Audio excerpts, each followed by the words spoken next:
All right, let's talk a little bit about editing because editing is really the key to your success as a writer. It's one thing to be able to write, but it really takes a special eye to be able to see how to make other people's writing better.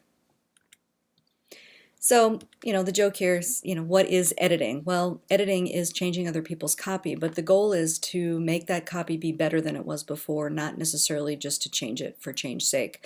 We don't want it to sound like us as the editor. We want it to sound like the writer, but there's certain things that need to be changed. We need to tighten. We need to elaborate. We need to fix grammar and spelling and AP style. All of these things fall under editing. So, a good editor has passion for these kind of things. Obviously, grammar, spelling, style, punctuation, but really a love of writing. The ability to look at a story and say, hey, this is how I can make this story better. This is where we need to strengthen things. This is where we need to, change our word choice. And really, that's going to be what helps us become better editors.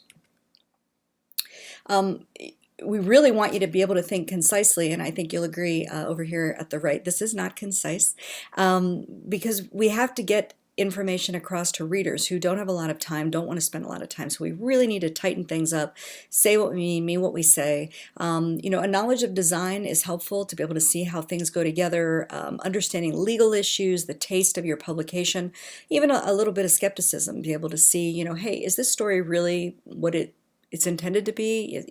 Are these sources really telling us what we need to know? Really to be able to look at that story as objectively as possible and do what it needs to make it better. You have to be able to see cynicism and double meanings. You need to be able to see, like this headline, I mean, no kidding, right?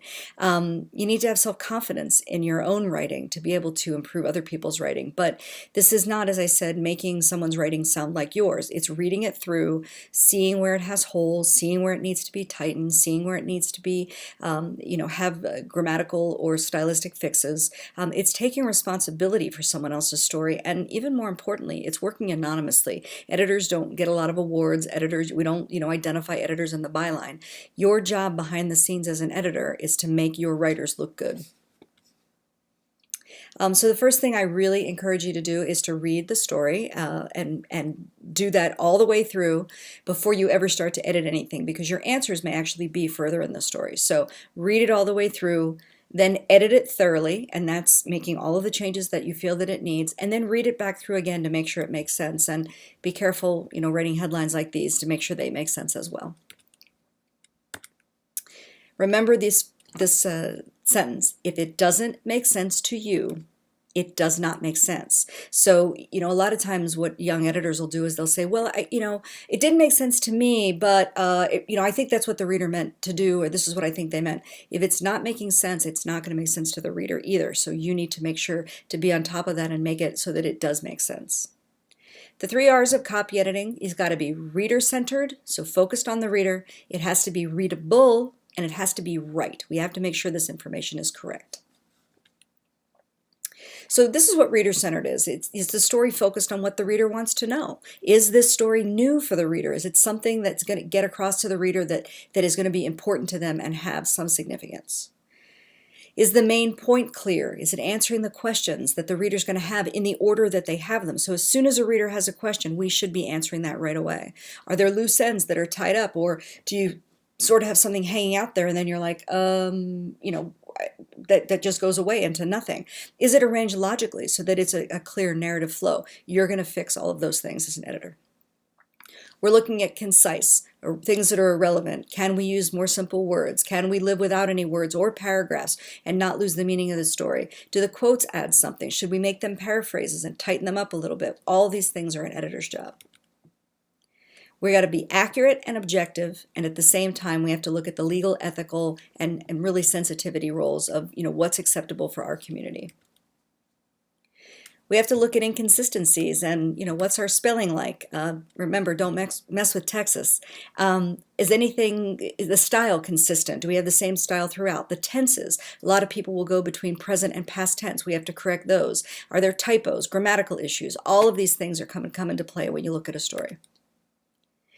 There is a difference between proofreading and copy editing. So proofreading is what you do after the story's been edited. You edit the story first, and that's really adjusting the content, manipulating the actual story itself. And then proofreading is fixing any spelling, style errors, any really glaring errors. And this is where we're going to go back through and make sure that we don't have words left out, we have AP style, all of that. This is just a little checklist I've given you to kind of keep an eye on some things that you need to worry about when you're checking for editing, and this should be among the last things that you're checking for right before you send the story through. Try to make sure that figures add up, that things aren't inconsistent, especially from previous stories. So just because something was published once doesn't mean it was right the first time. Make sure you double check, triple check all your numbers. Things like first, biggest, only, or it's a record. You got to make sure that stuff is true. So don't put that in there just to have it. Keep an eye on quotes. Do they sound like they're authentic quotes? Do they sound like they're, maybe, I don't know, fabricated from the author? Do they sound like maybe they're not exactly what their source would have said? Facts that aren't necessarily facts, news that isn't news. So the first thing you're checking is, does this story have news value to it? Are things imprecise? Are people using words the way they should be? Make sure that you're checking all of that. AP style, going to be a big part of what you do. Double checking math, making sure that the numbers you're not just throwing in a bunch of numbers, that they actually have some context behind them. And then quoting versus paraphrasing is one of the biggest places that an editor is going to make mistakes. They're going to doctor quotes to make them better. They're going to write headlines without reading the story, and they're going to rewrite when they shouldn't. Not all copy needs to be rewritten. And making a mistake in someone else's copy is worse in a lot of ways than making it in your own. So be very responsible when you're doing this. Make sure that you follow these guidelines, and we're going to help make each other's work better in every story.